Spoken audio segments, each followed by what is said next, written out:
هشام ابن عبدالملک پادشاه بنی امیه، یکی از پادشاهای بسیار قوی است، پسر عبدالملک ابن مروان، با خاطر زیارت خانه خدا به مکه مکرمه آمد.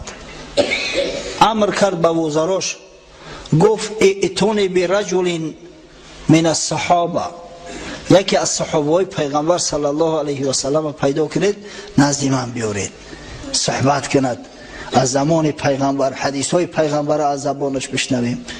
گفتن یا امیر المؤمنین ما تو، ای امیر المؤمنین گفتن نیستن دیگه، صحابه نمانده است، صحابه همه دنیا را دیگه بدرود گفته و رفتن، به رحمت خدا رسیدن.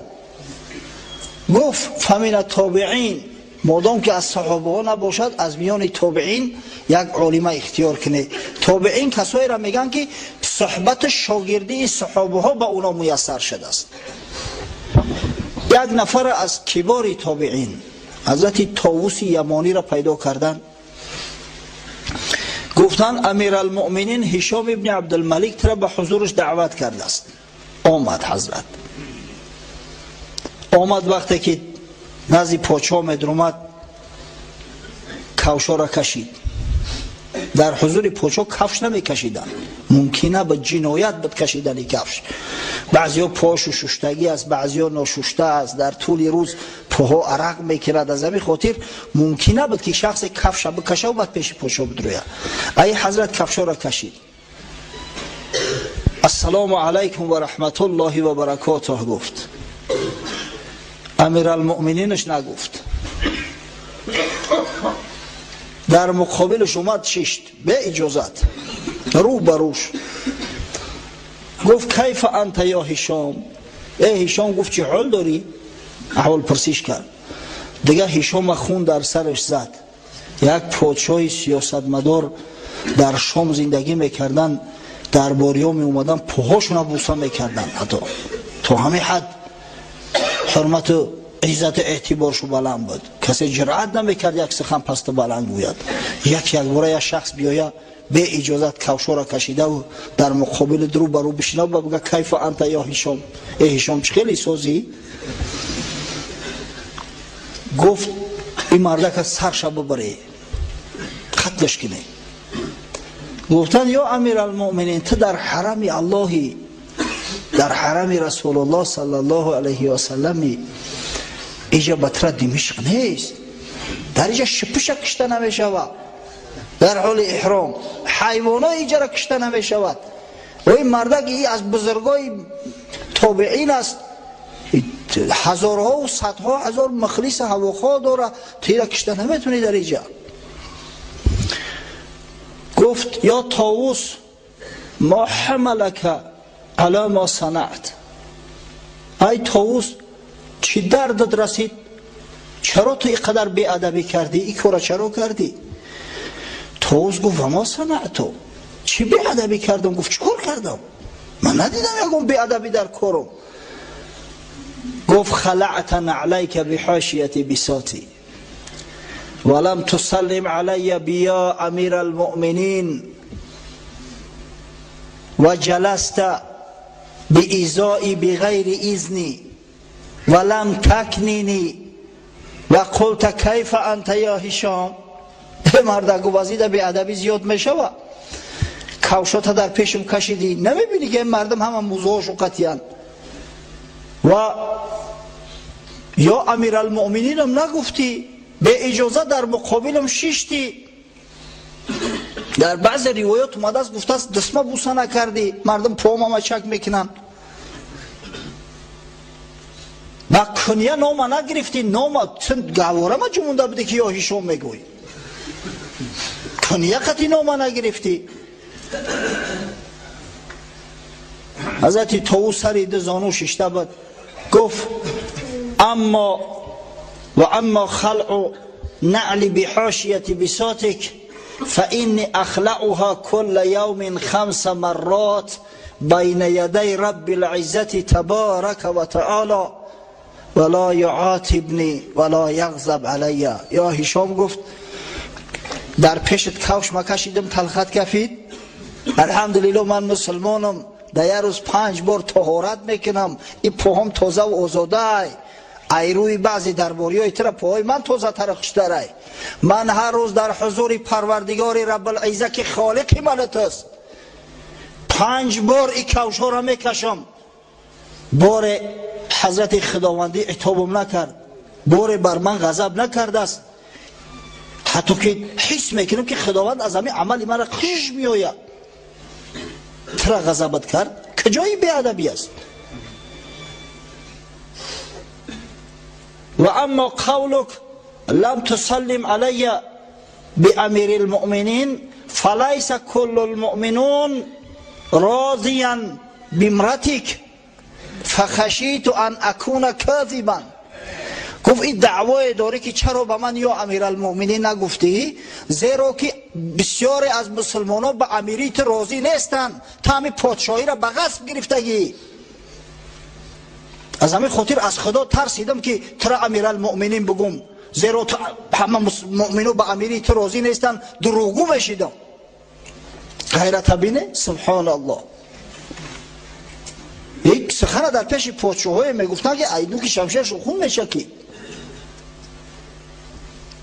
و اما قولک لم تکنینی فإن الله عز وجل سمى انبیاءه فقال یا عیسی یا یحیی محمد صلی الله علیه و علیهم الصلاة والسلام و کنا اعداءه فقال تبت یدا ابی لهب و تب. گفت تو مرا تلخ پیچینگ زده استی که چرا مرا با کنیا نام نگرفتی و هشام گفتی؟ خداوند پیغمبرای نازنین و مهربانش به نام خواند در قرآن، یا یحیی گفت، یا داوود گفت، محمد صلی الله علیه و سلم گفت. دشمناش با کنیا خونده است. تبت یدا ابی لهب و تب. او ابو لهب کنیه اما که پیغمبر صلی الله علیه و سلم بود و ایلا نام ای کثافت عبدالعزا هست. خداوند با کنیه نامش آورده است. ما تقلیدی با کتاب خدا کردیم، ترا با کنیه نگفتیم، با نامت خوندیم. و اما قولک جلست بإزایی فإني سمعت علی ابن ابی طالب رضی الله عنه قال اذا اردت ان تنظر الى رجل من اهل النار فانظر الى رجل جالس و حوله قوم قائم. این سخنت که دعوا داری که تو چرا به اجازت اومدی در مقابلم ششتی، با اون خاطر کردم که از زبان حضرت علی رضی الله عنه به دو گوش خودم شنیدم که گفت اگر در همین دنیا میخواهی دوزخی را ببینی، شخصی را نظر کن که خودش نشسته باشه و مردم در اطرافش راست ایستاده دست پیشی بر. اومدم در تو صفت سیمت اهل دوزخ دیدم که همه مردم در طور سر چخت ایستادیم، فقط تو شیشتگی. از همین خاطر مشایعت کردم در پهلو چشتم که تو از همون دوزخی ها نباشی.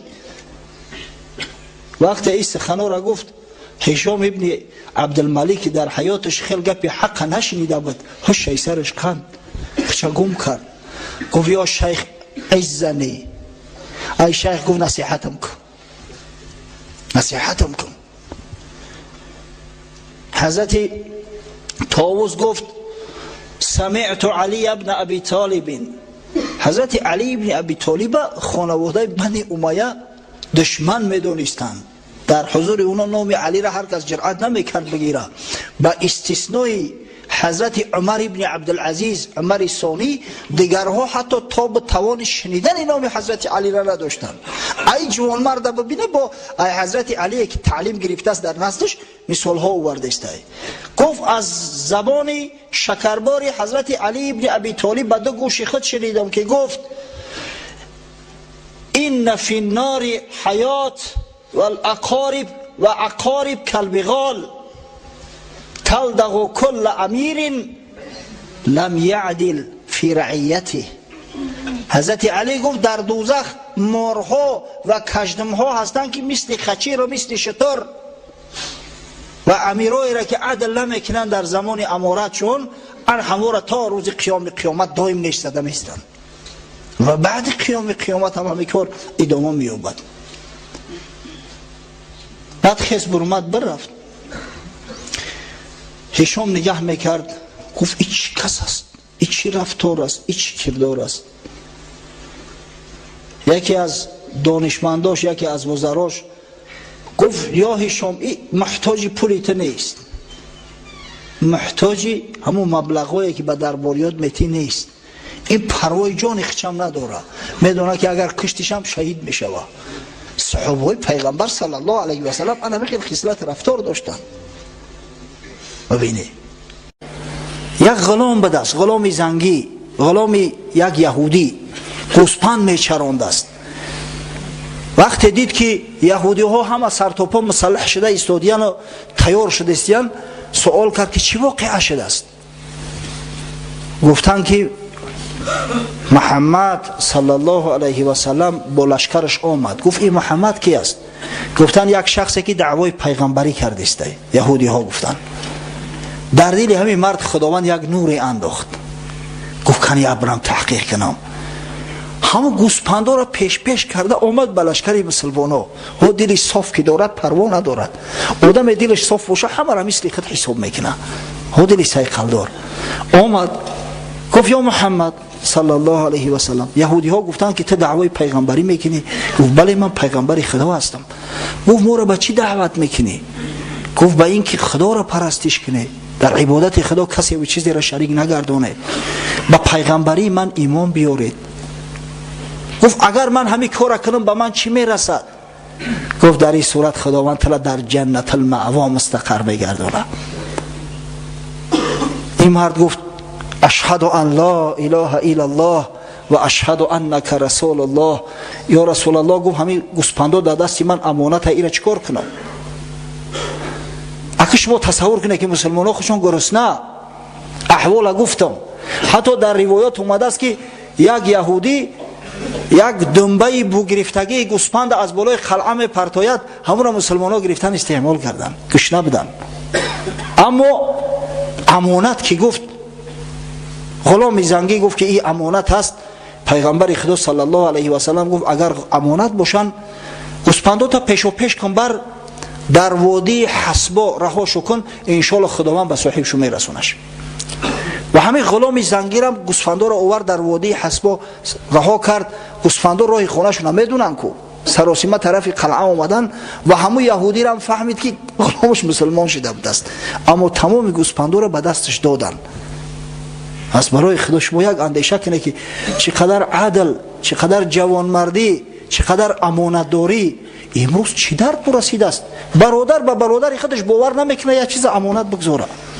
اینقدر خیانته که در امانت میکنیم، اینقدر حیله و نیرنگه که در جامعه هست. بعد این میگیم که کمبغلیم، قشاقیم، زندگیمو مشکل میگذرد، کارمو برار نمیگیره.